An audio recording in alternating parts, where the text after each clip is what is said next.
बच्चों, let's read this question. The question is identify the wrong statement in the following. हमें बताना है कि स्टेटमेंट कौन सा गलत है. ठीक है.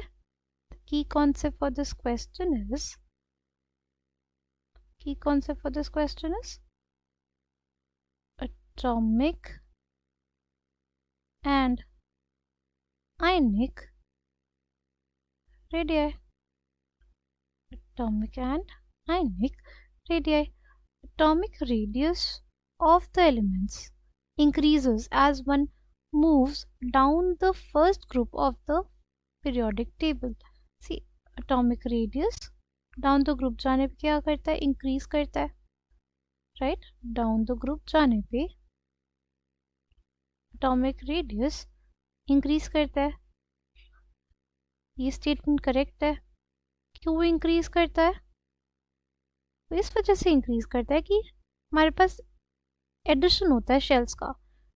happens due to addition of shells. right? तो ऑप्शन ए करेक्ट है. फिर है हमारे पास atomic radius of elements decreases as we move across left to right in the second period of the periodic table. ये जो स्टेटमेंट है ये भी करेक्ट है. अगर हम लोग मूव करते हैं अलोंग द पीरियड तो क्या होता है? अलोंग द पीरियड मूव करने पे जेड इफेक्टिव इंक्रीज कर जाता है. हमारा जो जेड इफेक्टिव है वो इंक्रीज कर जाता है. राइट? क्यों इंक्रीज कर जाता है?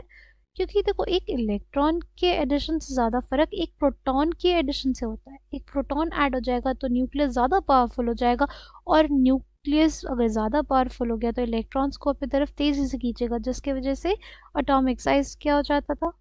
डिक्रीज हो जाता था. एटॉमिक रेडियस हमारे पास क्या हो जाता है? डिक्रीज हो जाता है as one moves from left to right in the second period of the periodic table. तो ऑप्शन बी भी करेक्ट है. फिर है amongst isoelectronic species, smaller the positive charge, larger is the ionic radius. ये जो स्टेटमेंट है इसको हम लोग देखेंगे with the help of example. Example हमारा क्या हो जाएगा? Mg2 प्लस Na प्लस और aluminium plus 3. Right? Na plus में कितने इलेक्ट्रॉन्स? टोटल 11 होते हैं. एक इलेक्ट्रॉन निकल गया तो 10 इलेक्ट्रॉन आ गया. राइट? मैग्नीशियम 12 होता है, 12 इलेक्ट्रॉन्स होते हैं, जिसमें से 2 इलेक्ट्रॉन्स निकल के तो 10 इलेक्ट्रॉन्स हो गए. और एल्यूमिनियम में भी 13 इलेक्ट्रॉन्स होते हैं. राइट? 3 इलेक्ट्रॉन्स निकल गए तो कितने इलेक्ट्रॉन्स बच गए? 10 इलेक्ट्रॉन्स. राइट? तो अगर हम लोग बात करें कि जो अगर आइसोइलेक्ट्रॉनिक स्पीशीज यानी ऐसी स्पीशीज में सेम नंबर ऑफ इलेक्ट्रॉन्स है तो जितना ज़्यादा पॉजिटिव चार्ज रहेगा उतना ज़्यादा, राइट, उतना ज़्यादा क्या रहेगा? साइज छोटा रहेगा, क्योंकि उतना ज़्यादा जेड इफेक्टिव होगा. तो आइसोइलेक्ट्रॉनिक स्पीशीज में जिस पे जितना ज़्यादा चार्ज उसका साइज सबसे छोटा, फिर उससे बड़ा.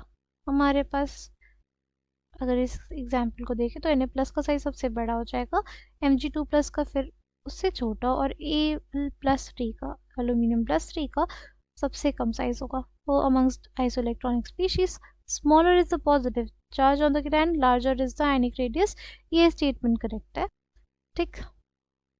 फिर amongst isoelectronic species greater the negative charge on the anion, larger is the ionic radius. ये स्टेटमेंट भी करेक्ट है.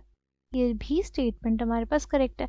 अगर बात करते हैं F माइनस और 2 माइनस और N3 माइनस की, राइट, इसमें कितने इलेक्ट्रॉन्स होते हैं? हाइड्रोजन में 7, 3 इलेक्ट्रॉन्स ऐड कर दिए तो 10 इलेक्ट्रॉन्स आ गए. ऑक्सीजन में होते हैं 8 इलेक्ट्रॉन्स, 2 इलेक्ट्रॉन्स ऐड कर दिए तो हो गए 10 इलेक्ट्रॉन्स. और फ्लोरीन में 9 इलेक्ट्रॉन्स होते हैं, 1 इलेक्ट्रॉन ऐड कर दिया, हो गए 10 इलेक्ट्रॉन्स. राइट? अगर साइज की बात करें या आयनिक रेडियस की बात करें, सबसे ज़्यादा आयनिक रेडियस किसका? N3 माइनस का, क्योंकि साइज छोटा, इलेक्ट्रॉन्स ज़्यादा, रिपल्शन ज़्यादा, इसलिए साइज बड़ा. ठीक है. फिर O2 माइनस के लिए, और सबसे छोटा साइज किसका रहेगा? F माइनस के लिए. जितना ज़्यादा charge in case of negative charge, anion के केस में जितना ज़्यादा नेगेटिव चार्ज होगा उतना ज़्यादा आयनिक रेडियस होगा. हमसे पूछे तो कौन सा स्टेटमेंट गलत है? इनमें से कोई भी स्टेटमेंट गलत नहीं है. सारे जो स्टेटमेंट हमें दिए गए हैं वो सही है. इसलिए हमारे पास इस क्वेश्चन का करेक्ट आंसर हो जाएगा none of these. Right, none of the given statements are wrong. I hope you understood it well. Thank you and all the best.